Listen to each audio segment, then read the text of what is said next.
welcome to Can We Talk About That, the local podcast where we break down gender-based violence in our everyday lives. Today I'm sitting down with Krystal Snider to get an inside scoop on how we can speak to and advocate for survivors.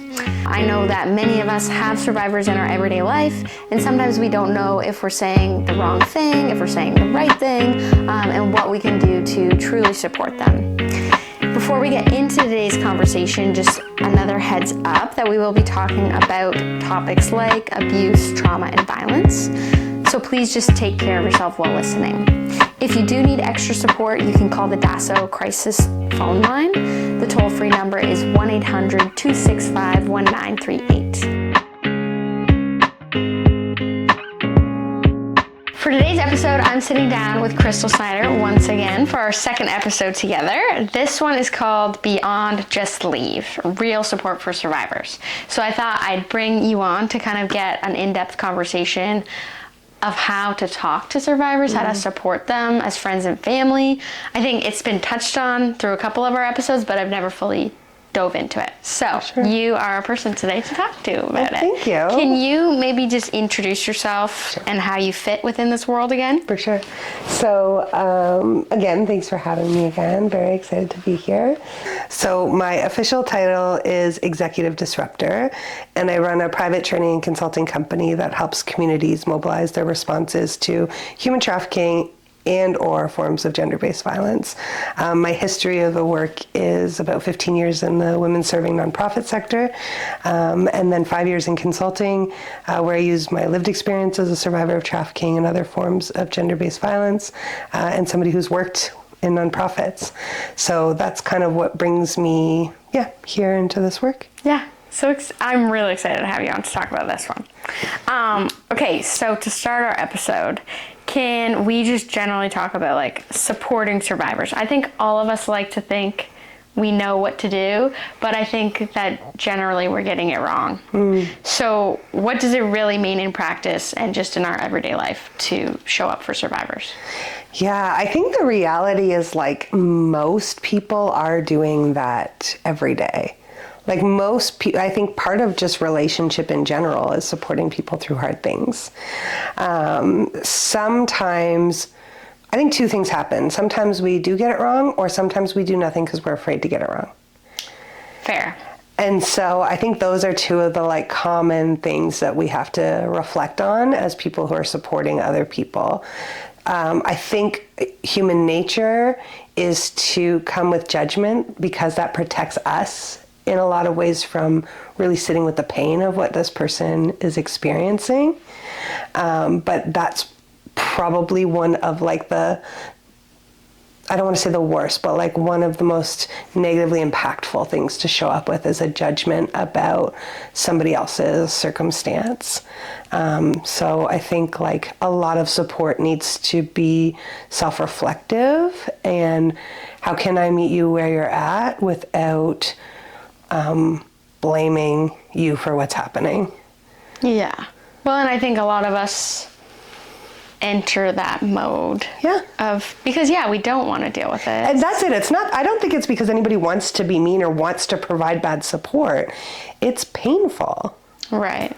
To sit alongside somebody. Well, and sit alongside them in something that you don't really have either control of or a say over. And so, like, you're given this pain kind of to hold, and, like, you can't do anything about it.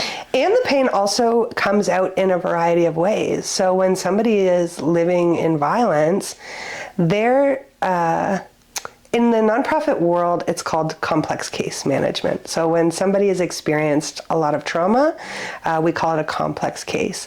And that means it needs more supports and more kind of money put into it. But I think the biggest challenge people have is not with the complexity of somebody's issue, it's with the intensity of their symptoms. So for a lot of people living in violence, you could be calling your friend and needing to talk like 4 or 5 hours a day. And that gets so exhausting. And that's when many people step into this, like, we've had this conversation before, you're not listening to me. I'm not going to support you if you don't listen to me. And that's coming from a place of like, I can't hold this high intensity for that long, that frequently, which is normal. And so it is about being able to be boundaried with somebody whose symptoms are exasperated. Yeah, that's fair. Yeah, that's so hard. So hard. I know I'm a talker, and I process by talking. Yeah. And if you maybe only one person knows, or that you felt safe enough to tell that you're in an abusive relationship. So, if I call my friends and I've only told one of them, I'm going to keep calling that same one. Of course. So I don't have to go tell all my other friends. Of course. So that does make it hard on that one support person. So hard. And it's impossible. Like, no one person can do that. But I can understand, like, how that gets taxing. Yeah. Yeah. So maybe to shift back, thinking about supporting survivors generally, why would you say it's important for everyone in the community, not just friends, not just family members, but even professionals and, let's say, businesses, to understand how to support survivors? I think it just makes such a huge difference in somebody's experience. If they're living somewhere or in a situation where so much of it is centered around violence, control, that's chipping away at their self-worth over time. And so the more that community, businesses, like whoever, can show up to other humans with our own humanity and compassion, regardless of the state that somebody is showing up in, that helps to build that self-worth. It counteracts the chipping away that can happen. And so I did a toolkit recently, which we can leave as a resource, with an agency called Women at the Center. And we developed a large toolkit for supporting survivors of human trafficking, non-paid supports. So family, community, it had all of those folks in it. And the people that we consulted with lived experience said, like, my karate sensei was a huge impact because they just showed me kindness every day. Aww. Like, those were the moments that made such a difference, were daily interactions of kindness. Mm-hmm. Yeah, those little moments. Yeah, that's huge. Yeah. So, can you tell us maybe a little bit of like the common challenges that survivors face? Sure. So they've experienced trauma, maybe they've experienced violence, whether it's human trafficking, intimate partner violence, any of that. Yeah. What are like their common challenges that they go through? I think the stigma of being somebody who has lived in violence is huge. So I think common stigmatizations or common beliefs people might have is like that you're choosing this in some way because you didn't try hard enough to get out. For both people who've experienced gender-based violence and trafficking, there may be substance use. And so that also, I think, in community comes up as a choice rather than understanding it as a way of managing. I think that people automatically feel like something's wrong with them. And I think it's those, like, it could be even micro judgments, just to like a look on your face. Survivors absorb those. And those are huge barriers to receiving support and to also wanting to talk to anybody. I think also the other end of the spectrum of what can happen is people want to fix it. Because they care deeply, and so they'll hear this declaration that somebody's making about the violence that they experience, and maybe they're involving police too early, or maybe they're doing a report that doesn't need to be done, or maybe they're talking to somebody else and now the whole friend group knows about it, or maybe they're taking matters into their own or hands. they're showing up there. Yeah. And I think like those are some of the risks that happen on the flip side. Both things are still coming fundamentally from a place of love and self-protection. They're just remarkably harmful for the person who's having those experiences. Yeah. Well, and what difference do you think it makes, like when a survivor receives support? Like that's helpful. Huge. So I think most of my work is with other survivors. So I work in communities and with agencies, but most of my day-to-day life is supporting other survivors. And so I think the reality is like people are already supporting people. They have already been supporting people forever. And it is those like moments where people can show up without judgment and hear somebody's story and just say, that's really hard. How can I help? What do you need from me? If anything, like it might just be to vent or whatever. I think that if I had to bet, most people who've experienced violence receive more consistent support from non-paid for services. Which is why peer work and things like that is so important.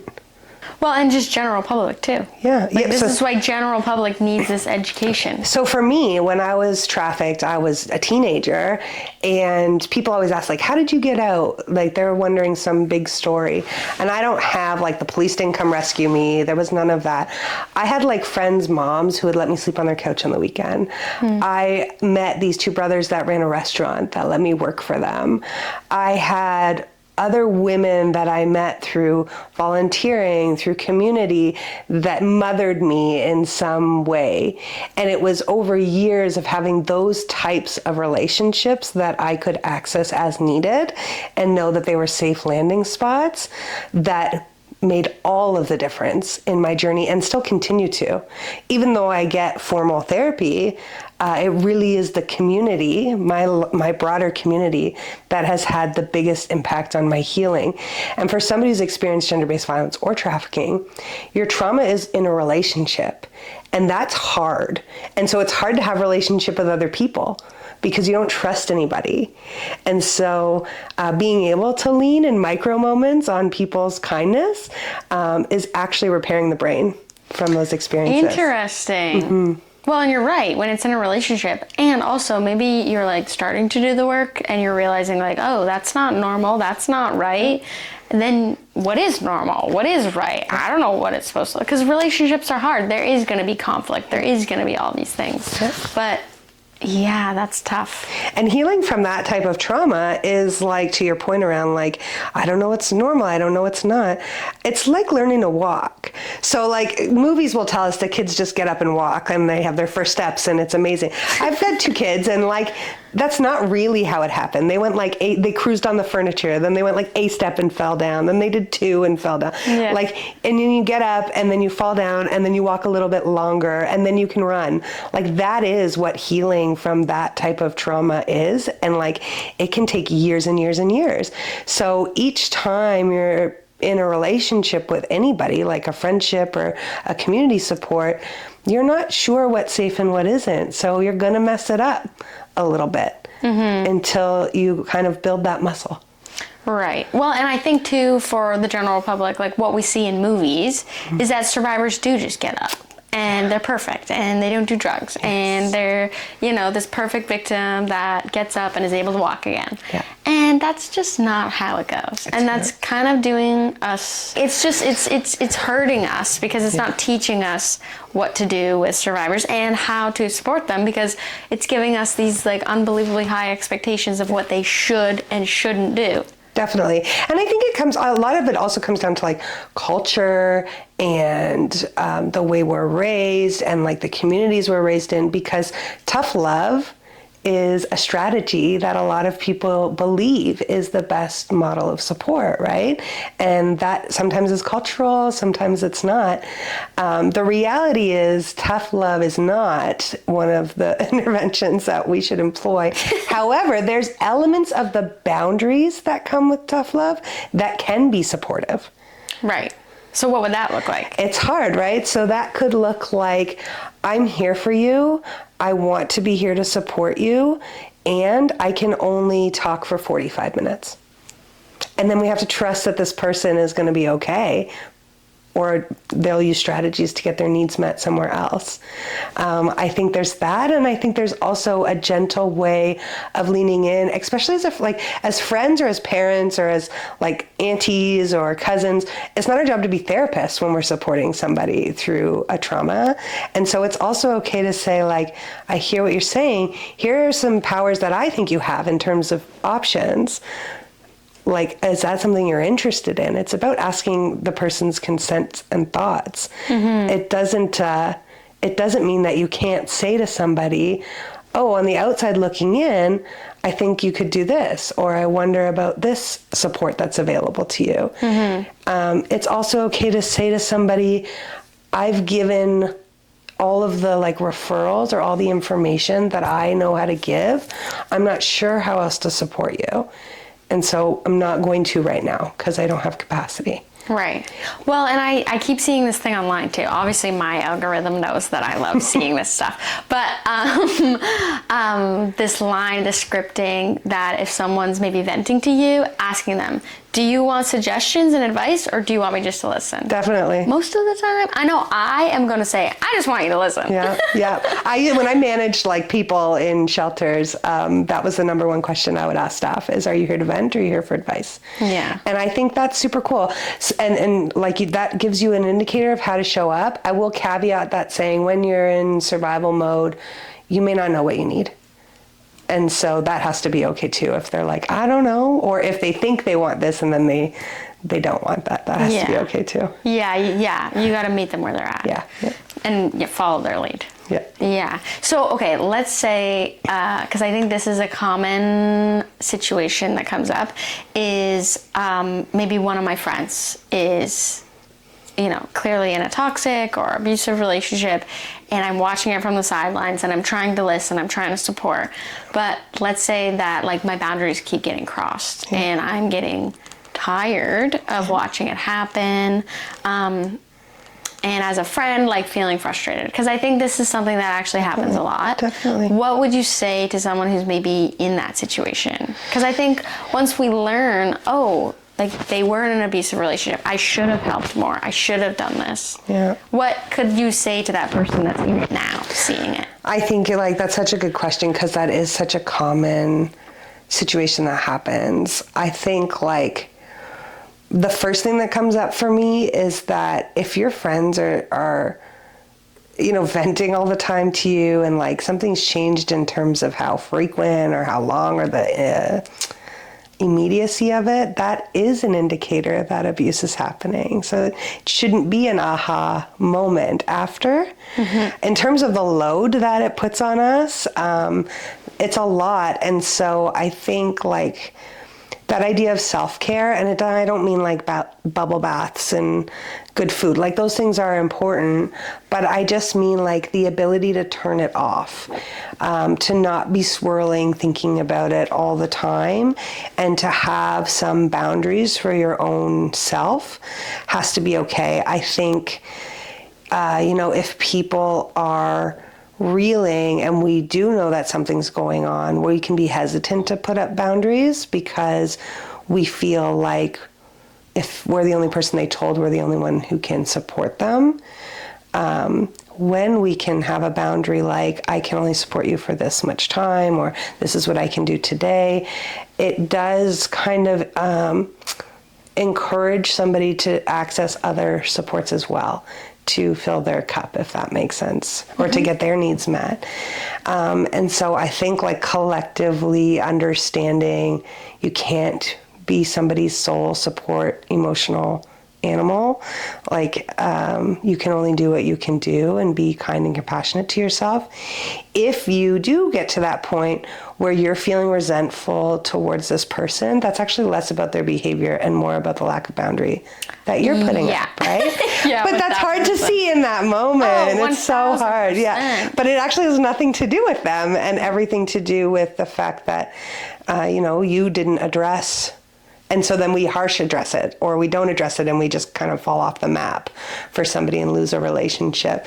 So I would say the number one advice I would have is if you're feeling that way, really connecting inside with yourself to say, okay, what boundaries am I not putting up? And then have your own support system in place, because it can take a lot to sit with somebody in that kind of heightened environment. I also think too that for me, I love watching my coworkers, people like you, my managers, seeing how they're able to hold boundaries, but also doing it with compassion and with empathy, because I watch, I learn, and if survivors are watching you set a boundary, like you're teaching them something too. Totally. And if we can all just learn from each other, because like we're all allowed to have boundaries. And the person in an abusive relationship, that's probably something that they need help learning too. We're all just trying to figure it out. Everybody's just trying to figure it out. And also I think like as somebody who's supporting somebody else, knowing like, we're gonna mess it up. Like we're also not perfect. And again, you're not supposed to be a social worker if you're somebody's friend or their family member. You're not supposed to be their therapist. And so the key isn't, oh my God, don't mess it up. The key is how do you repair when you do mess it up? The ability to acknowledge and say, I know I was short with you. I realized I needed to put some boundaries up to care for myself. That actually had nothing to do with you. I'm sorry. I'm wondering if we can repair this. And this is kind of what my boundary looks like moving forward. Do you need something else from this relationship? Is hugely impactful on somebody's healing journey as well. I bet. So many people don't repair, right? They just like... Yeah. Well, and then you're left. Like if you're already in a vulnerable or isolated. Yeah. So, okay. Do you have any like favorite phrases or scripting that you like with survivors? I think your point around like, are you venting? Are you looking for advice? That's a really good line. Or maybe even scripting that you don't like. You're like, don't say that. Ooh, that's a good question. Why would you do that is not a good one. No, I would say not something like that. Or like, well, why don't you just go? Or why don't you just leave?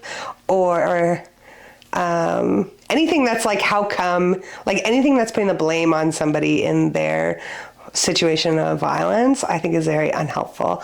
Yeah, you should have. Yeah. Shouldn't have. Yeah. Yeah. Why didn't you? Why wouldn't you? Like those kinds of things. The survivor's probably already thinking all those things. Or yeah, exactly. And so rather what it is like, can you tell me more about that?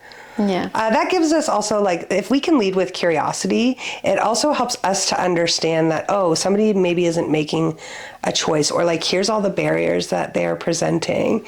And so just learning more. And I think also being very clear with somebody about like, how can I help?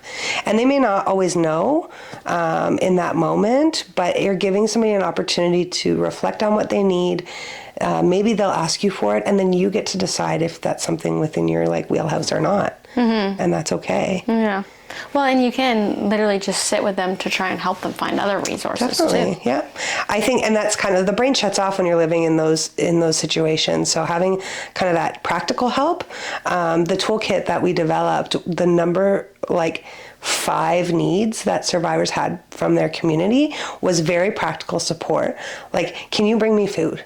Can you clean? Can you wash my dishes? Because I don't have the capacity to do it. Whereas some people will walk into a space and go like, why is it such a mess in here? This is disgusting. Their brains are actually shut off. They don't have the reserves to do executive functioning tasks like cleaning. So very, very basic tasks were like the number 5 things that people were asking.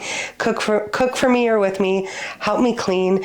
Can you watch my kids while I go to this appointment?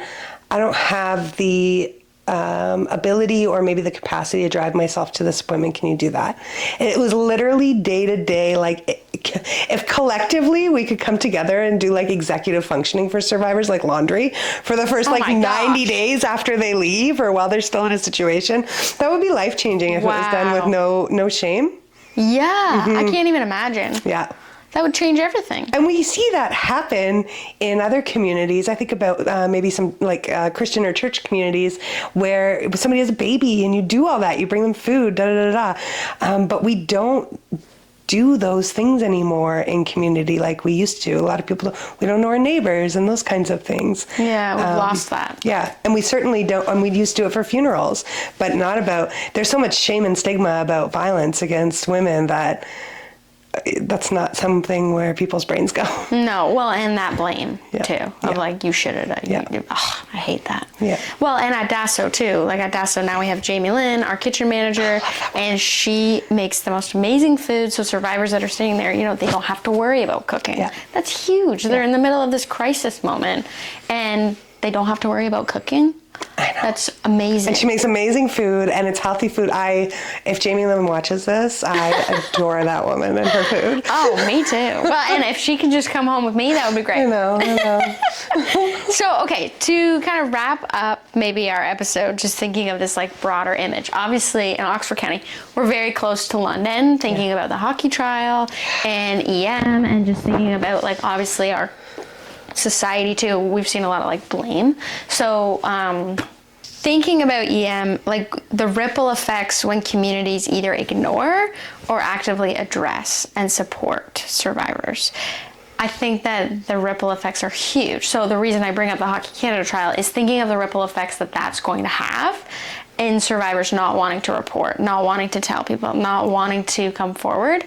Those are huge ripple effects. And so just thinking about us as individuals wanting to support survivors, what ripple effects do you see, either in the good ways of being able to support them or the bad ways of ignoring it?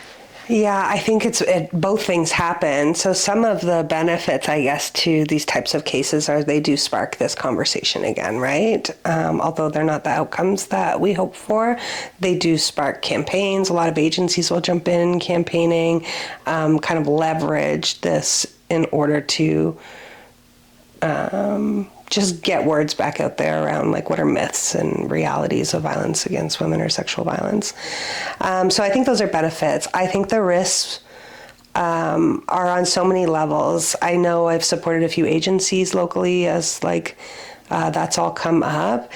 I think one ripple impact that people are not thinking about are how it impacts staff. Many people, I don't want to say most because that's too generalized, but many people working in this field are survivors themselves or have witnessed or whatever. And so they are carrying the weight of the community's concerns.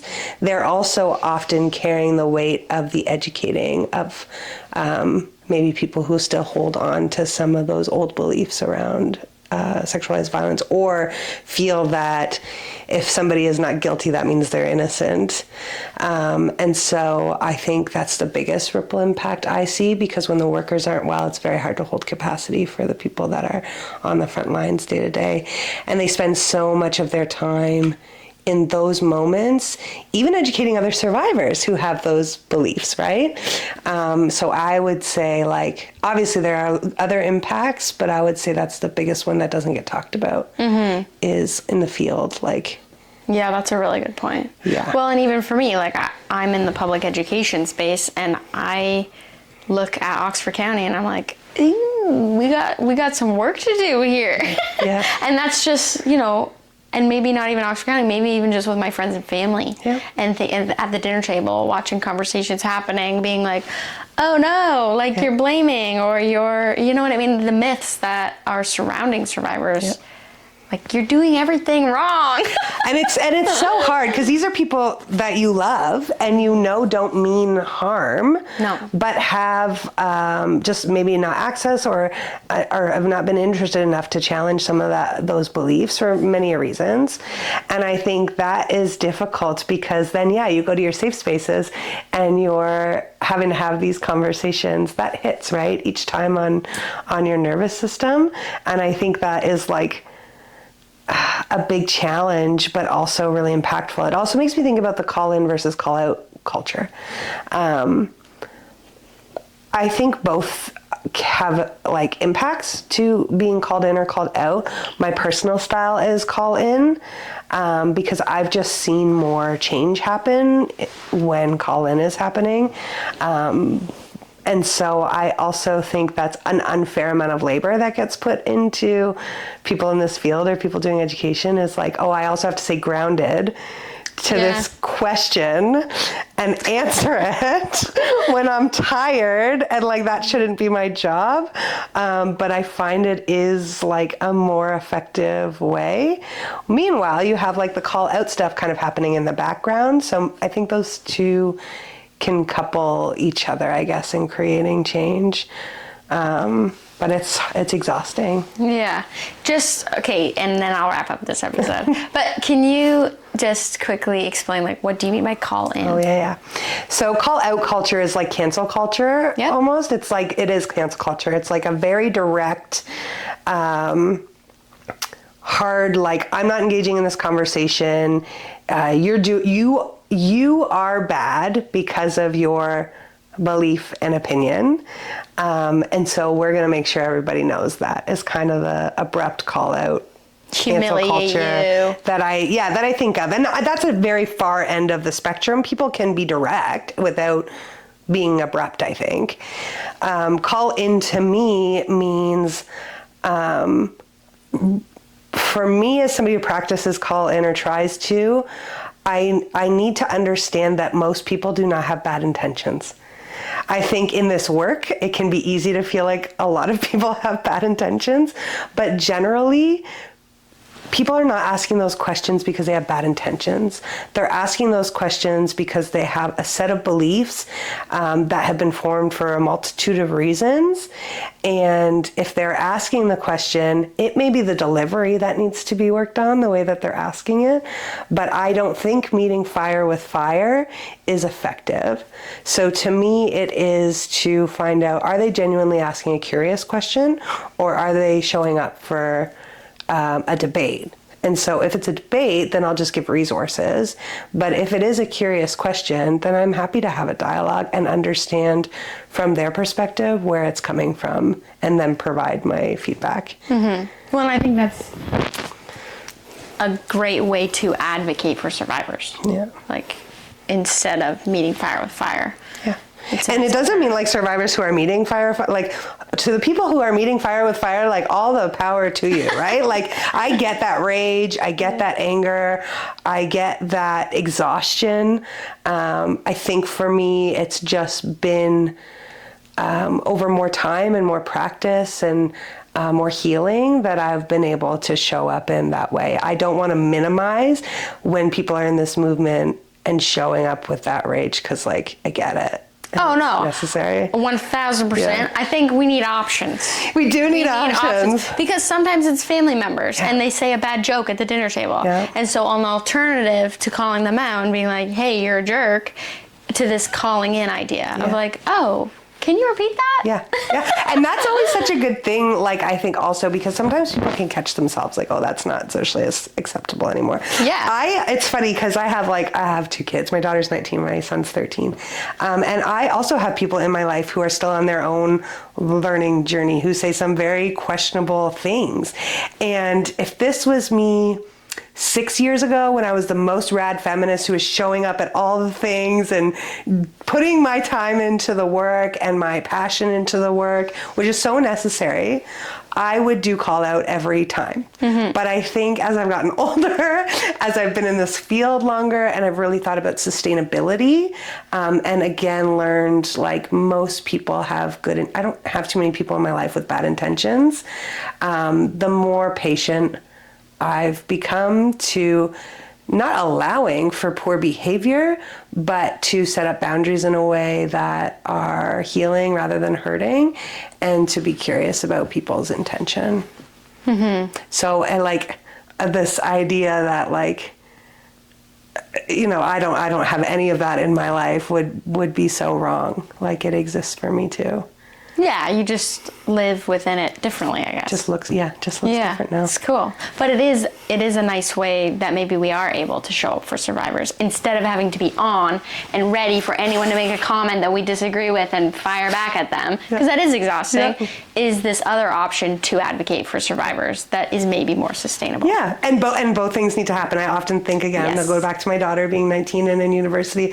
I feel at this point, I'm only 38, I'm not that old, but I feel like at this point I've handed her the torch and been like, go to all the things. I love it. Please show up at all the things. And I get it. And like, so sometimes holding an and can be difficult for her, which is fine. That's part of her journey. But like, go do all the rad things and do your time. And be angry. You're allowed to be angry. Yes, and maybe that'll continue for you, or maybe not. My mom was a hardcore union lady, and she handed her torch, and like now she will not engage in these things with us. Yeah, that's fair. Okay, well, I think we'll wrap up this episode, but I think that just having a conversation of like how to talk to survivors, what to say, what not to say, is really helpful. Yeah, and I think if I can just like one thing, if people do nothing else, just show up with your humanity. So many people don't act because they're afraid to do something wrong, or they do the wrong thing and that's driven from a place of not knowing what to do. If we can just show up with our hearts and our humanity and our care for other people, you're way less likely to mess it up. Yeah, that makes sense. And we all want to care for these people. Yeah. They're our friends. They're our family. Yeah, we just want to be connected. And we all need care, too. Mm-hmm. And so, you're going to be going through something one time, too. And this person will be there for you. Mm-hmm. Yeah. Okay, well, thank you so much. Thank you. Thank you so much for listening to this episode of Can We Talk About That? A big thank you to Krystal for coming on this episode and helping us to understand how we can speak to our survivors in our lives and also how to advocate for them in our community. If anything in this conversation maybe brought something up for you and you want to unpack it a little bit more, you can call the DASO crisis line. The toll-free number is 1-800-265-1938. It is free and it's open 24/7. We'll be back with more conversations that help you to unpack more about gender-based violence in our local community of Oxford County. We'll see you in the next episode.